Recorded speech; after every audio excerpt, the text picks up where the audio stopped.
What's going on, everybody? Welcome back to the show, the podcast. It is time to absolutely annihilate set 4. How are you guys doing? We're going to waste no time today because we have a lot of stuff to complain about. This is the show, the podcast, hashtag complain edition, because I just can't fathom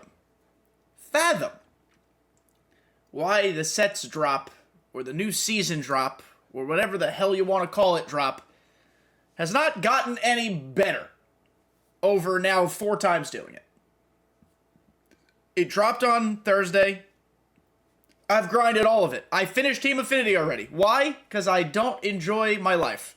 No, because I just wanted to grind it and get it done for content purposes. I felt like it would not be fair of me to start talking about these cards and critiquing these cards if I did not use a chunk of them while grinding mindlessly offline like a fool. So we've gotten there. We finished Team Affinity. We purchased 30-30 Club Chase Pack Mike Trout for my entire bankroll of stubs. We unlocked 99 Beast of a Human Being, Giancarlo Stanton, and instead of selling him for 300k stubs, which I could have done at the time, I kept him because I love him, and I cannot wait to fuck all of you with Giancarlo Stanton. But that's neither here nor there. This episode is about going through set 4. It's about not really reviewing the cards, because I don't think a lot of the cards are worth using. We will talk about certain cards. We're just structurally going to talk about some set 4 stuff. What to expect moving forward, why we probably should just accept sets and seasons for MLB 23 as they are, with only 2 sets and seasons left. It's not changing. But I still think, and we'll talk about it, I still think sets and seasons can work. It's just not working right now. So let's get into the episode.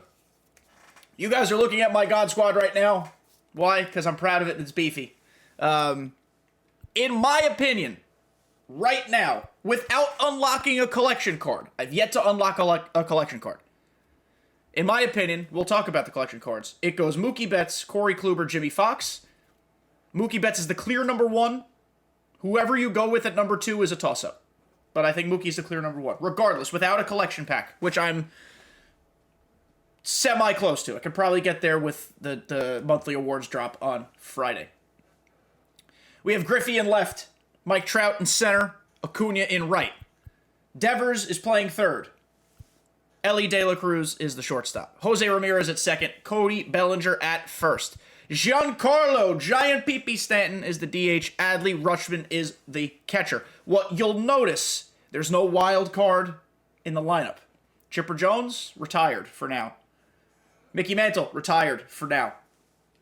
Instead, I'm using the wild card in the bullpen, which is strange. The bench right now for me, everybody's bench is going to be different based on how they play, but the way I play, my bench is Juan Soto, Jackie Robinson, Miguel Sano, and Ketel Marte, because it's nice to have a little bit of a switch hitter on there who could play a few positions. The rotation, this is in no particular order. This is just the way they're currently lined up in my staff. Al Leiter, John Donaldson, Jacob deGrom, Satchel Paige, Nolan Ryan. I know people have seen a lot of Nolan Ryan, and I know Nolan only has 4 pitches, but he's stock 125 hit per 9, and 116 K per 9 with max clutch. So he's filthy. People who are good with velo and who are comfortable with Nolan Ryan might hit him, but I do like the very small PCI that he comes stock with. The bullpen is just a travesty. Bullpens are awful right now. My 3 lefties are Billy the Kid, who I hate using, Patrick Corbin, and Josh Hader. Then I have Yennier Cano, Devin Williams, Ryan Helsley, who stinks, 97 Mariano Rivera, and then wildcard Kenley Jansen, which is a weird thing to wildcard, but here we are. Set 4's drop on Thursday gave us some stuff. First and foremost, let's take it to the shop, where we got a new headliner. 99 Nestor Cortez is actually kind of okay. I don't think he's necessarily a God Squad pitcher. He doesn't throw hard enough, but this card is fun. And then they dropped Drew Jones, a cool new prospect, not new legend, cool new player to have in the game. He just pales in comparison to all the other outfielders that you would want to run on your God Squad. He does have a lot of speed, great fielding, offenses, whatever. It's cool that they're adding new young prospects. They also just announced that we're going to get Marcelo Meyer from the Red Sox as a BR reward on Tuesday. That's fun, too. Wish they would have dropped these guys a little bit earlier in the game cycle, like right around when they dropped Jackson Holiday. But, whatever, it's fine. Or, remember that Future Stars program that we had? The shitty one? They could have made it better by giving us these cool Future Stars cards. Just bad timing on their part, regardless. And then the chase card is Mike Trout. I mean, this Mike Trout is incredible. It's the best Mike Trout we've ever gotten. I feel like we say that every time we get a new Mike Trout, but it keeps being true. He's a perfect base runner, 99 in all base running categories, 90 fielding stock with 87 reaction. Griffey is probably a better defensive center fielder on rip. But to maintain diamond badges, I'm putting Griffey in left, Trout in center.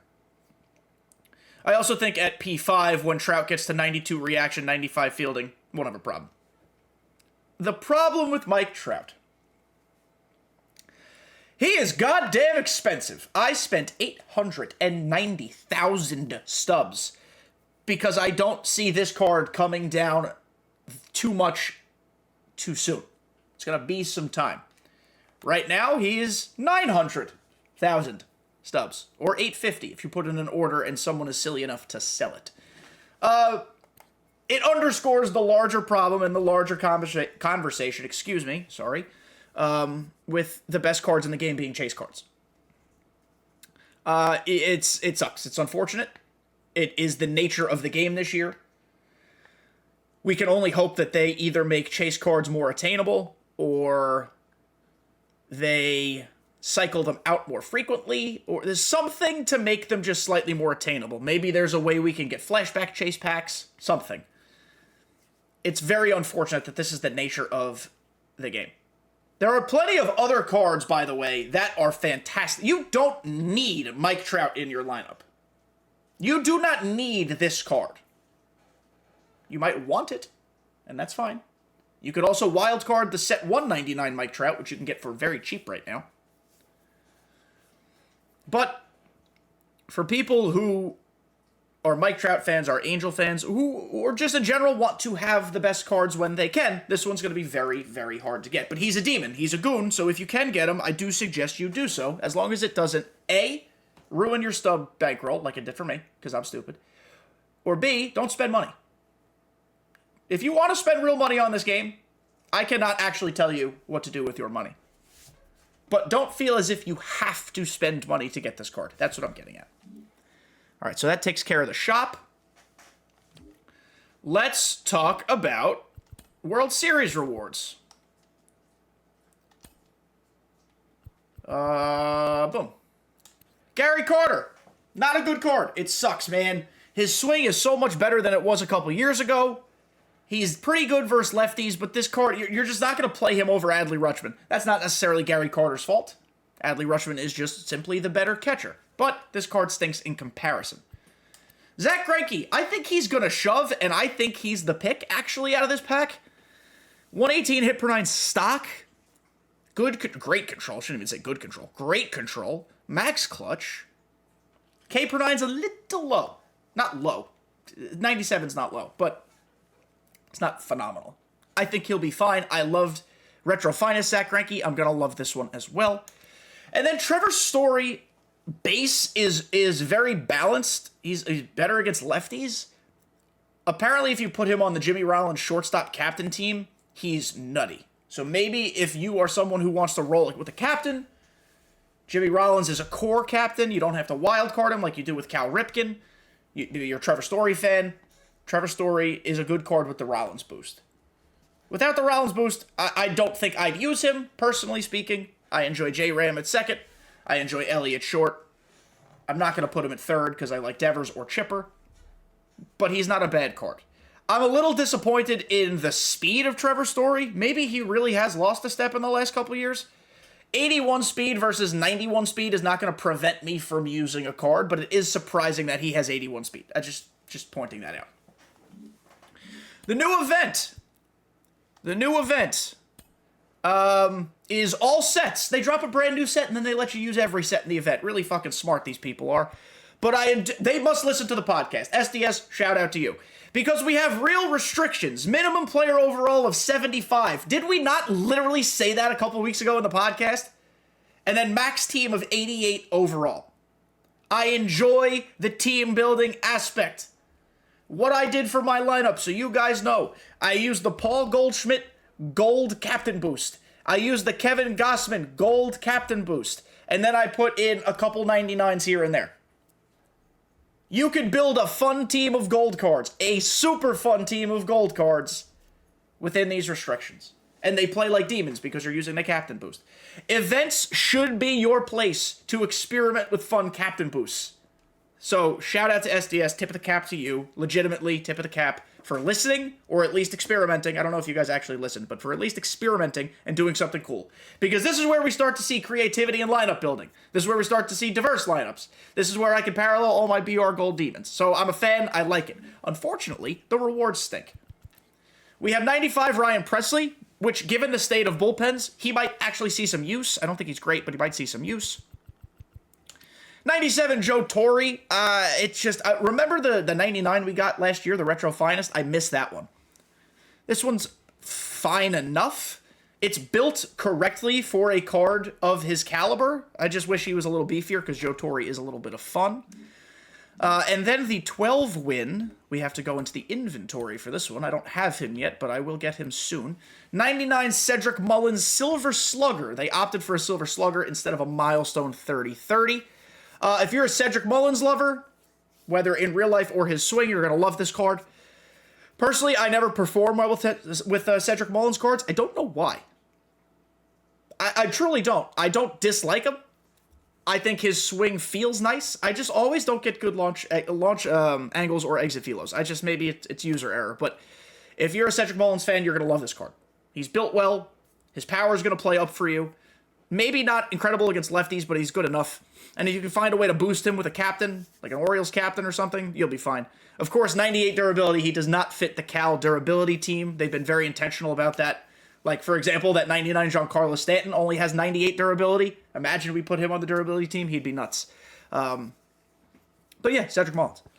Let's go to the XP reward path before we start talking a little bit about team affinity. XP reward path has some fun stuff on it. You go through the path, you get some of these classic cards. We don't really need to go through them. It's incredibly disappointing, by the way, just calling this out, that Aaron Judge in his rookie season hit like 50 or 51 or 52 home runs, whatever the number was. And so his Rookie of the Year card is a 97, and he has 40 vision. Doesn't seem to track with me. I would have thought his Rookie of the Year card could have also been a 99. I don't think that's me being biased either. I think that's just me stating facts. Cool Bob Gibson card. It is clearly not as good as his 99, but if you were missing Bob Gibson, you'd have an option. Martin Perez, low-key, sneaky, might be a passable ranked starter. I am not saying you should use him. Do not confuse my comments for that. I'm just saying with his pitch mix, with his delivery, and he's a lefty, he could play, especially if you boost him with the right captain. Probably the Tom Henke set 4, season 4 captain boost, which we'll talk about. Then as you keep going through the path here, you get Max Fried along the path for free. He's whatever. Maybe you want to use him, maybe you don't. Up to you. You also get Jim Rice along the path. This is the best Jim Rice we've ever gotten. He does look like a lot of fun. He is reverse split, so he hits righties better than lefties. I like that. I think he's just kind of outclassed by a lot of other outfielders in the game right now. But if you like Jim Rice's swing, his swing is a lot of fun. Maybe you'll have success here. I also think he has an egregiously incredible pimp job. So if you want to see that, you can use him. Now we talk about the bosses. So in previous sets, there have been boss packs that have like a demon or two and then a bunch of crap. Or a bunch of mid. Maybe not crap. In this one, I legitimately think all 5 are starting caliber players. We start with Manny Machado. If you like Manny Machado, you love this card. It's built like every Manny Machado card. His numbers versus lefties lack just a little bit. That's why I probably personally won't start him. But he also qualifies for that Jimmy Rollins core captain boost. and that's going to help him quite a bit. Max fielding, 94 arm, might as well be max. Reaction's incredible. Speed is not going to kill you. He's not quick, but he's never been quick. So this Manny Machado card is insane. Cliff Lee, a.k.a. the accountant, a.k.a. going to the father-daughter dance with his daughter. Cliff Lee is one of my favorite pitchers every single year. I understand that is a hot take, or maybe not a hot take, a strange opinion. I understand you might not like Cliff Lee, and that's fine. But his delivery is so comfortable to use. His sinker cutter plays off each other very nice. He's tough on lefties. His pitches move a lot on righties. I'm just a big fan. When I get Cliff Lee, we will be doing a Thursday How to Pitch With video. This Thursday will be Babe Ruth, because there's some novelty in that, and again, we'll talk about Babe Ruth. But we will be doing a Cliff Lee video because I love Cliff Lee. This is a very good card. Quirk-wise, nothing here is going to help you per se. Doesn't matter. I think he's worth your time. Personally speaking, I am horrible with Eric Gagne. I am always, always terrible with Eric Gagne. Again, probably user error. I just don't tunnel his pitches well. But look at this card. Max hit per 9, max K per 9, max clutch, max break, max velo. I understand break and velo are assigned to specific pitches, but still. Control is not phenomenal, but you don't really need it with him. He's fine. Use this card. He also has outlier on his fastball. So it's fun. Bullpens are kind of weak right now. Put him in your bullpen. By far the best card in the boss pack, Giancarlo Stanton. He's incredible. He might not leave my DH spot for the rest of the year. That's how much I love this card. Plus, he has 70 speed, which is hysterical. And 85 fielding, also hysterical. So, huge fan of Giancarlo Stanton. 86 vision is more than enough for a card like him. I don't care that he's tall. I don't care that his swing is long. I hit bombs with this card. One of the biggest wins of the set 4 drop is Giancarlo Stanton. And then Ernie Spanks Banks. A very balanced and well-built Ernie Banks. Fielding is phenomenal as it should be. Speed won't kill you. Offense pretty much equal across the board. I wish the clutch was a little higher, but 112 is okay. You put him on the Jimmy Rollins captain team. Unfortunately, Jimmy Rollins seems like the player who's going to unlock the most potential out of so many of these cards. But he is a core captain, so it shouldn't be too difficult for you guys to figure out how to use. This Ernie Banks card is very good. You either love or hate his swing. I don't have enough experience with Ernie Banks to have a firm opinion on it. But look at this card. It looks really nice. The boss cards, in my opinion, are all basically W's. Gagne might be a lowercase W, but all these are really good. And now we go to the collections. Then we'll go to Team Affinity. Along the collection reward path, you get this 99 Helsley, who's not going to be good, but because relievers are tight right now, I have him in my bullpen. 99 Ryan Howard is a very good card. It's just unfortunate his swing is awful. That's nobody's fault. It's just his swing sucks. So he's not going to get a lot of use, maybe in events and BR, but that's about it. Ricky Henderson has the best pimp job in the game, most likely. I'm not a fan of his swing either. I don't know why. I either really love swings or I despise them. There's very little middle ground. But Ricky Henderson, for me, is nothing more than a pinch runner, maybe a defensive replacement. 99 Clayton Kershaw. He looks boring in his player picture, but that's fine. He's Clayton Kershaw. He's going to be in a rotation. He's very, very good. You get a free chase pack, by the way, at 230 cards. That's cool. But the collections are a home run. I think it was in the last podcast episode, I said that while all the collection choices have always been good, it's always seemed like there are two definite options and one like, I'll just take him last. I wanted the choice to be harder, and I think SDS accomplished that. In my opinion, Mookie Betts is still the clear-cut number one. Mookie Betts' swing is incredible. He's a perfect fielder. He has 83 speed. Max contact, max clutch, his power always plays up, plus he has a 117 power versus left, which is nasty. 103 vision, I would have expected higher from Mookie, but I don't care, I'm not complaining about that. Right second, he plays shortstop, another Jimmy Rollins card, and then left and center. This card is insane. I think I'm going to get him and put him at second. Move J-Ram to third, Devers to the bench. That is where I'm thinking. But, what a card. What a card. And then next up, it's a toss-up between Jimmy Fox and Corey Kluber. I'm going Corey Kluber because I feel like we're missing dominant pitching options from set 4. And he is the best one probably so far. Even better than Nolan Ryan because of his pitch mix. So I'm excited for Corey Kluber. Corey Kluber has no quirks. Kind of confused as to why, actually. SDS, maybe you can help us with that. Did they maybe just forget to copy them over from his live series card? I'm sure his live series card has quirks. Maybe we should check that. Either way, Corey Kluber's number 2. And then Jimmy Fox. First base, catcher, third. I think he's going to be best suited for first because Adley Rutschman's going to get so much play as a catcher. Maybe when Adley is phased out, Jimmy slides into the catcher spot. I mean, a damn near perfect hitter. Max clutch. 90 vision's fine. I think he's still a push hitter too. So you might want to sit inside when using him, but Jimmy Fox is a very, very strong card. Plus, 80 fielding. You guys might have to correct me. Is that the best stock fielding Jimmy Fox 99 that we've gotten? It's up there. It's at least up there. I might just be speaking out of my ass, but I think it's up there. This is a very good card. He's only third because I want Kluber and Mookie more. Your choice might be Jimmy Fox first. Some people might take Kluber first. That's how good of a pack this collection pack is. So, win collection pack. In the Team Affinity path, there is another Team Affinity path that has collection cards. You get this Tom Henke, who I don't think on his own is usable, but he gives an incredible captain boost to Team Affinity 4, pitchers. At tier 3, it's plus 5 BB per 9, plus 10 clutch, plus 15, hit per 9, plus 15 K per 9. Very good. The Jazz Chisholm captain is a terrible captain in terms of his own raw attributes, but he does a lot for your hitters.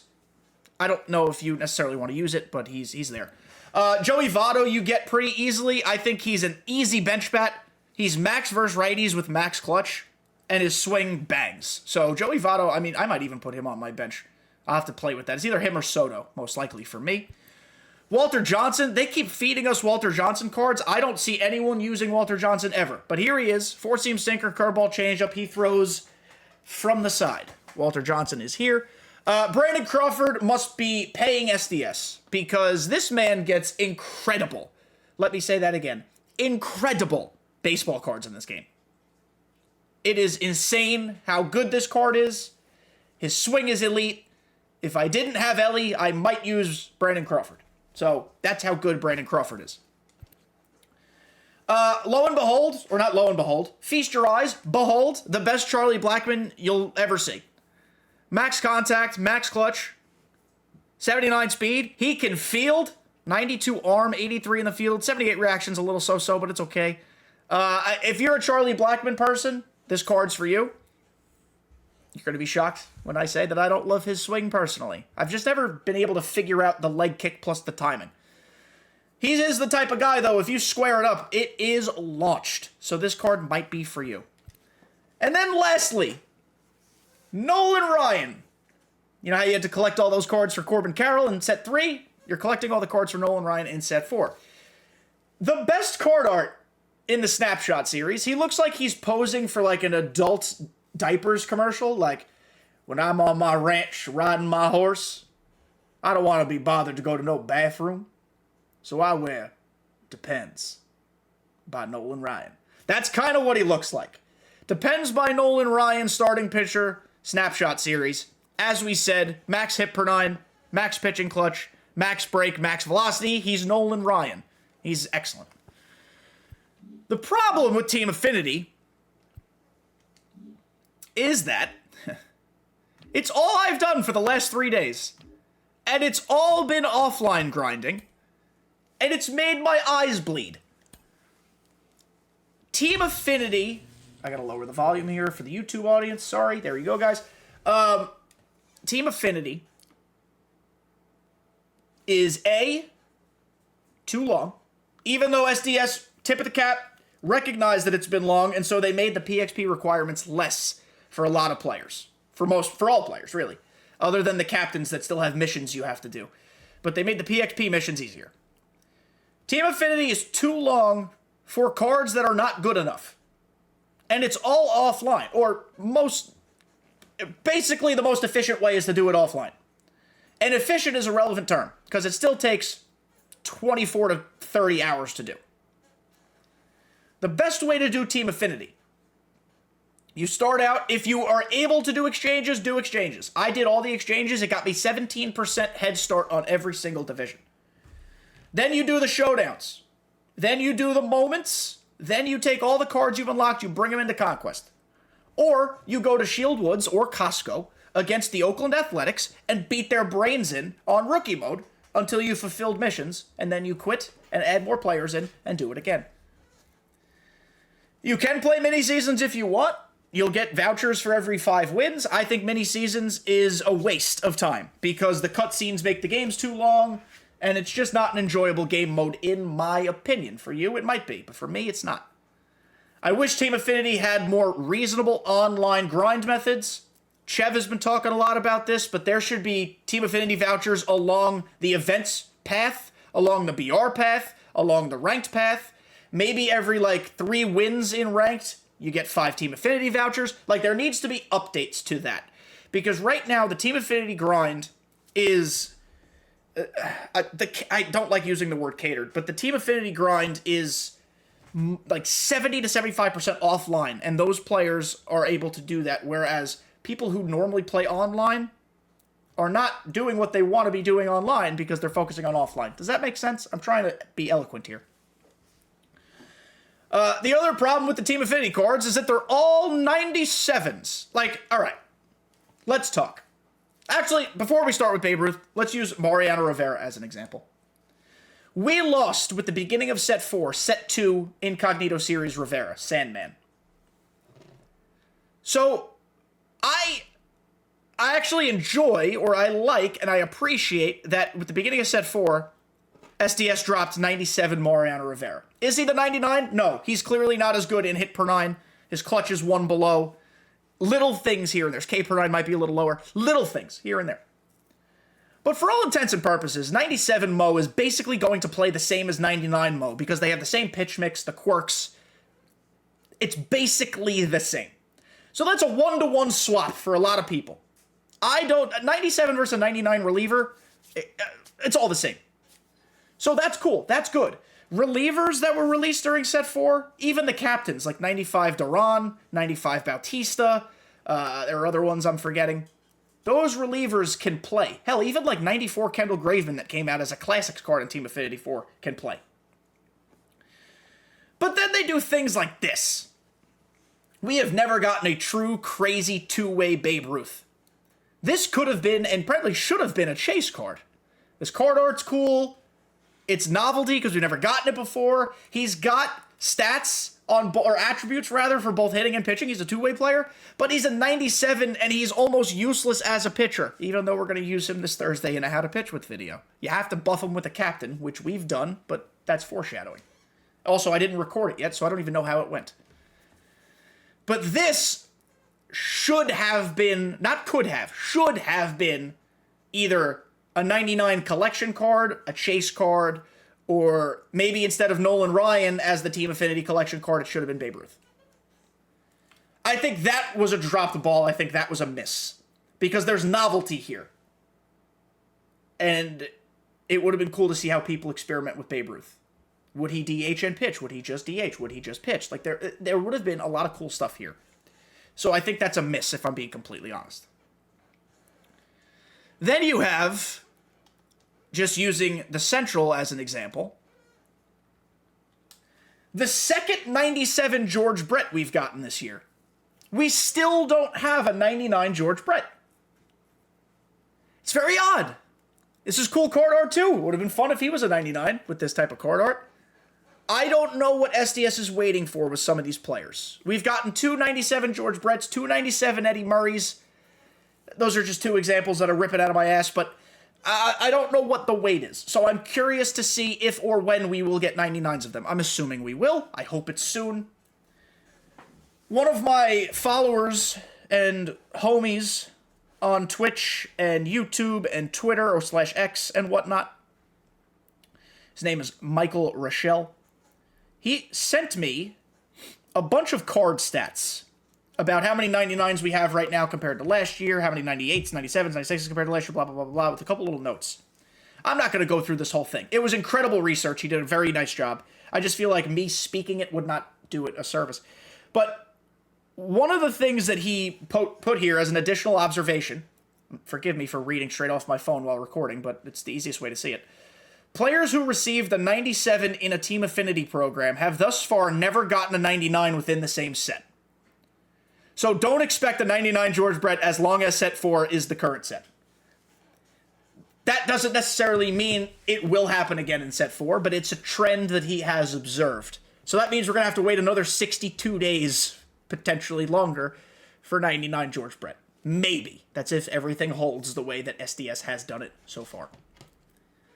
I think that stinks. But that's the nature of what it's been. Overall, there are very fun cards to use from the set 4 launch. Giancarlo, Trout, who's very expensive. Giancarlo's free, you just gotta put the grind in. You know, Nolan Ryan, a grind, but free, 100% free. As fun as those cards are, it's disappointing the amount of time you spend grinding only gets you like 2 good cards, realistically, because most of the team affinity cards, all the team affinity cards stink. I've said this a lot lately, and I'm trying to figure out a way to fully flesh out my thoughts, so maybe we could do a dedicated episode to this. I do not think sets and seasons and a collection-focused Diamond Dynasty can coexist in the way SDS wants it to. I just don't see how, and I think it's been proven with how content's been this year, that the two are a good marriage. Maybe I'm wrong. Maybe SDS already has ways for 24 to make it better. I hope they do. I'm sure they've been thinking about it. I just think the sets and seasons model needs to exist on its own, and you can have a live series collection, and that's the only collection you have. Maybe you have a core. Maybe you can continue the core collection, because that is something that expands over an entire game cycle, whereas team affinity collections and set and season collections really just make it a collect-a-thon. Core is a little different. But with limited collections, I think sets and seasons can thrive. With the amount of collection crap we've got going on right now, where it's just collection after collection after collection, it's just grind for crap cards you never use just to put them in a binder to hopefully get your collection card later. I don't think that works with the pacing of sets and seasons. Just my opinion. You guys might disagree. Let me know in the comments. So overall, I give set 4 like a C-. Mostly because it's the same grind again and again and again and again from set to set to set to set. If you want to drop these big expansive grinds, maybe make the way in which we grind them significantly different for every set. Set 1 is a lot of conquests and showdowns. Set 2, maybe there's more mission-focused things. Set 3, maybe a lot of the grinding is done in mini-seasons and or events. This way you could do offline, online. Like, give us a little bit of diversity, and I think we've got something here. But with the same copy-paste grinding with sometimes changed PXP requirements, it gets real boring and real stale, and again, for cards that ultimately are not worth it until you collect all of them after hours and hours and days and weeks of grinding to get a card. So that's just where my head's at. Overall, I'm going to have fun using these cards. I tweeted this last week, and I mean this sincerely. While content has been something of a letdown at points of this year, I am a baseball fan, and I love MLB The Show in its existence as a franchise. I love MLB The Show. I will always play MLB The Show. And I will always have thoughts, both positive and negative, on MLB The Show.